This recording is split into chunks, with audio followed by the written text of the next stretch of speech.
He got a real long reach in the derrick when he leans. He been all around the world on the big old rigs with the welders and the trucks on the black gold rush and the diesel burning cat motors growling in the mud.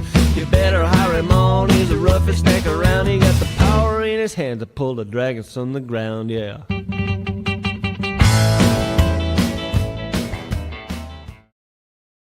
Yo, yo, yo, what is up, everybody? Welcome back to the Winning Pulse, your Pac-12 Hoops daily show running Monday through Friday.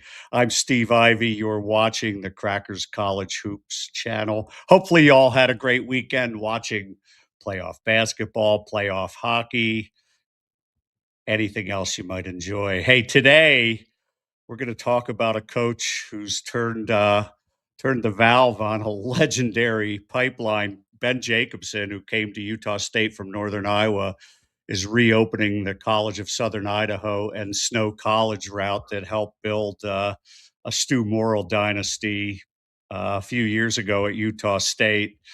We're going to go deep on how the Aggies are returning to these roots, and then we'll hit on the rest of the hottest new signings across the Mountain West. So if you like smart, sustainable roster building in this portal area, stick around. This is going to be fun. Let's take a dive into this. Okay. So to start, we are headed to Logan, Utah, beautiful Logan, Utah, an hour north of Salt Lake City, home of the Aggies. Right now, Ben Jacobson is standing at the controls of a pipeline that's been flowing winters into the D. Glenn Smith spectrum for decades. Utah State has long built championship level teams with two key ingredients that fit. They fit perfectly into the culture in Logan. Returning LDS missionaries who bring maturity, leadership, and physical toughness, plus the Snow College and College of Southern Idaho junior college pipeline that has supplied battle-tested, scheme-ready talent for years. So let's start with the mission pipeline. Some of the best and most beloved Aggies in recent memory have come from these 2-year missions. Sam Merrill, perfect example, served in Nicaragua, returned bigger and stronger back to the U.S. after his mission, became one of the absolute greatest shooters and leaders in program history. He was Mountain West Player of the Year, NBA draft pick. He was the heartbeat of the magical 2018-2019 team, now currently plying his trade with the Cleveland Cavaliers, an elite three-point shooter, one of the greatest players to ever play in the Mountain West. No doubt he would have been great in the new Pac-12.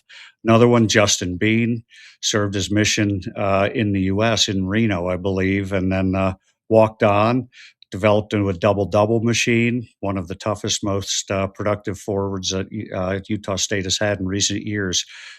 You go through all kinds of guys. Abel Porter, who played in the Craig Smith era, or steady, reliable guard, helped anchor the backcourt. Guys like Brock Miller, who served in Argentina, he added veteran presence, high character and leadership, and elite three-point shooting. And currently, you look at the roster today, look no further than Mason Falslev, who served a mission, came back, Mountain West Player of the Year. He will be a leading candidate for Pac-12 Player of the Year next year. So these returned missionaries didn't just add talent, they add maturity, and that's something you can't coach into an 18-year-old. You have to develop it. These players are ready from day one. And now you layer in the JUCO pipeline. Stew Morrill really tapped into it. It started before then. I think even Larry Eustace did it when he was at Utah State. But right as Morrill took over in the late 90s, there's names. I did a lot of research on this, gang. Hopefully you Utah State fans that are watching are enjoying it. But guys named Neil Geddes, Brandon Fries, transferred from Snow College and contributed as tough guards. From CSI, you had Curtis Bobb, a 6'6" swingman who became a key piece on the 2001 NCAA tournament team that upset Ohio State.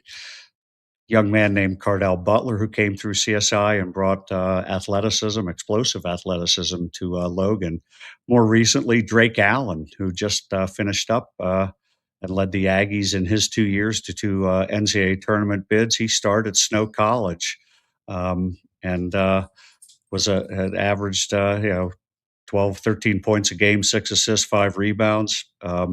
Second team All American honors, and helped Snow reach the national tournament. So, um, in the 2010s, you had a guy named Mitch Bernil out of CSI, played 4 solid years for Morrill as a reliable, high character forward. These players, they're not always 5-star recruits, but they bring you physicality, experience, and the ability to fit into programs right away. So fast forward to today, Ben Jacobson has that pipeline flowing stronger than ever in the last couple of weeks. Utah State has added 3 high-impact junior college transfers from Snow and CSI. The first was announced last week. Sean Felts, a 6'11" center from Snow College. He's played 2 years at Snow, averaged 13 points, 7 rebounds, shot 59% from the field. Brings immediate size, efficiency, and rim protection to the Aggie lineup. Another big from Snow College, Bron Roberts, a 7-foot center, played 1 year as a freshman at Snow in 2025-26, posted 7 points, 4 rebounds while shooting 49% from the field, 40% from three. He can step out and shoot threes. He's a mobile, skilled big man, has 3 years of eligibility left. And then you've got a young man, a 6-foot point guard that was just signed a couple of days ago, Ace Reeser, a 6-foot point guard from CSI, College of Southern Idaho. He served an LDS mission, joined CSI, and was a first-team National Junior College All-American as a freshman. Started all 37 games, averaged 15 points, 5 rebounds, 4 assists, 2.4 steals, shot 50% from the field, nearly 45% from three. So this is an elite playmaker who can run Jacobson's system right away, adding strength to the backcourt.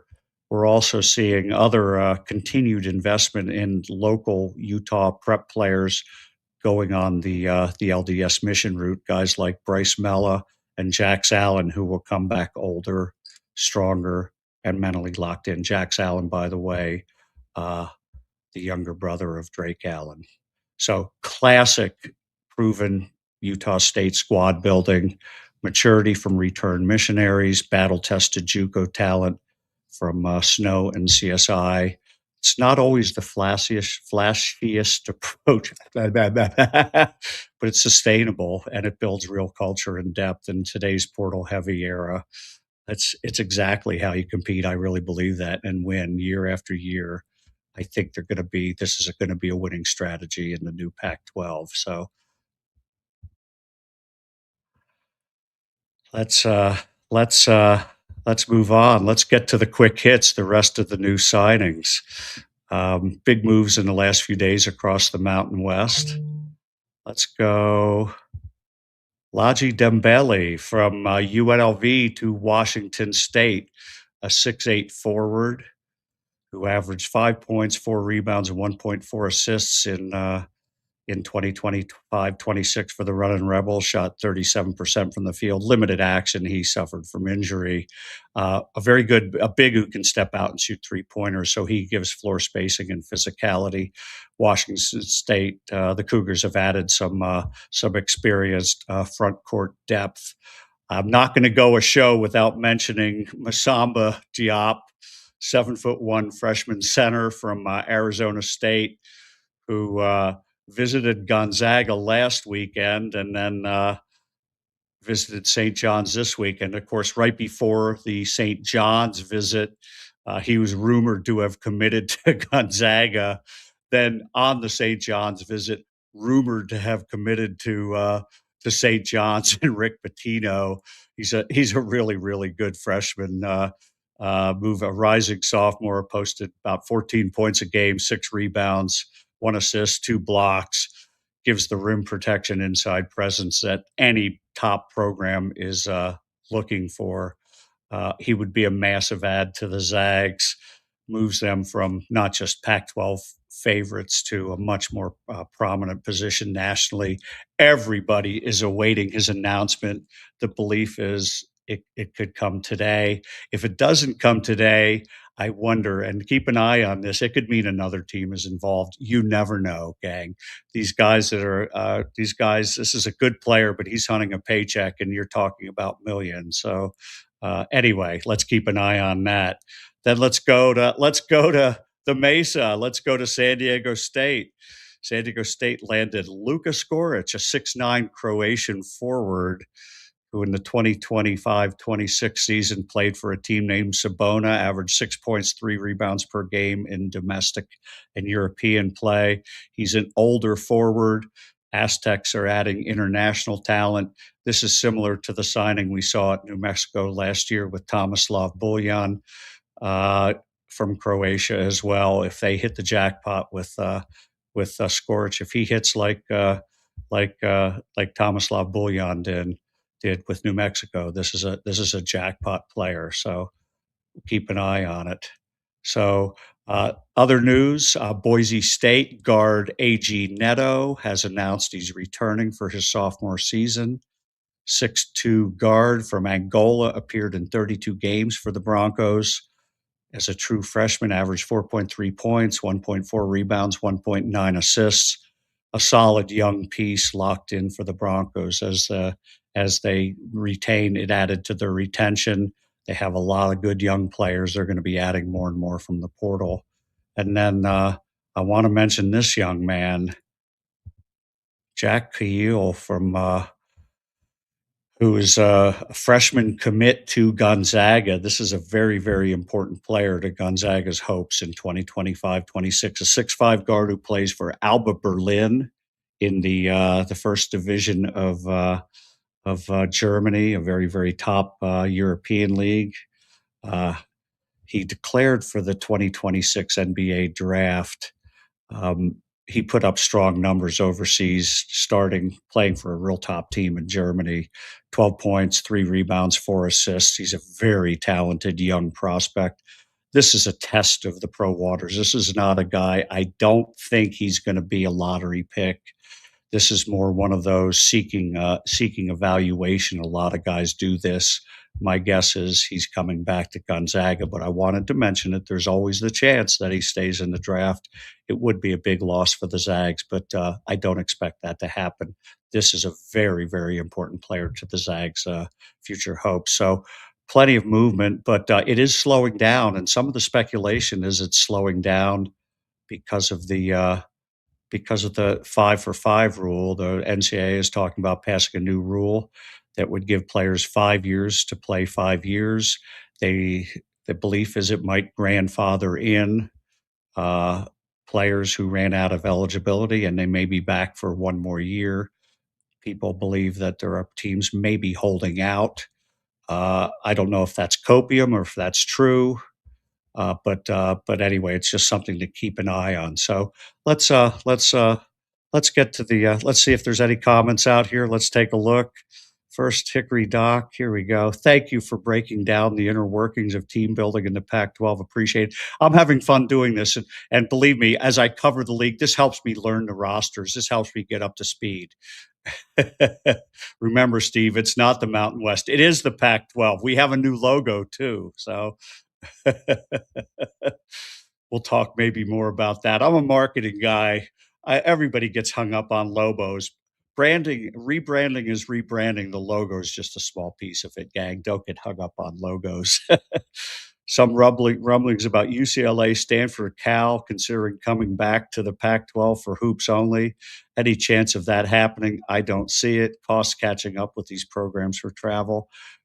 My God, would I love it. That would be awesome. Wouldn't that be fun, gang? UCLA, Stanford, and Cal. That would fill out this league, and that would make it great. Anyway, how's everybody feeling about this Ben Jacobson? He's not reinventing the wheel at Utah State. He's really greasing the same wheels, opening up that pipeline. It's been out there. He's just reopening it. It drove the Morrill dynasty. It went through Craig Smith. It's been through the other coaches as well, reopening the CSI snow pipeline with guys like Phelps, Bron Roberts, and Ace Reeser. So continuing the mission tradition as well. From my perspective, it's smart long-term basketball strategy. It's going to be really fun watching this roster come together. Some people might not believe it can work in the new portal era. I think it's a really good long-term model. So drop your take in the comments. I do read every single one of the comments. Drop your take if you think it's good, if you think it's crazy. If you think it's not going to work in the future, let me know and we can talk more about it. But hey, if you enjoyed this episode, please hit the like button. I'm having fun doing it. It's fun to have people out there building this community. So hit the like button, subscribe to the channel, keep subscribing. It really helps. Turn on the notifications so you never miss a Pulse show. Okay. So until tomorrow, I'll see you on the next one. We'll be back tomorrow morning at 9 a.m. Mountain Time. Stay locked in, drive fast, take risks. Peace, everybody.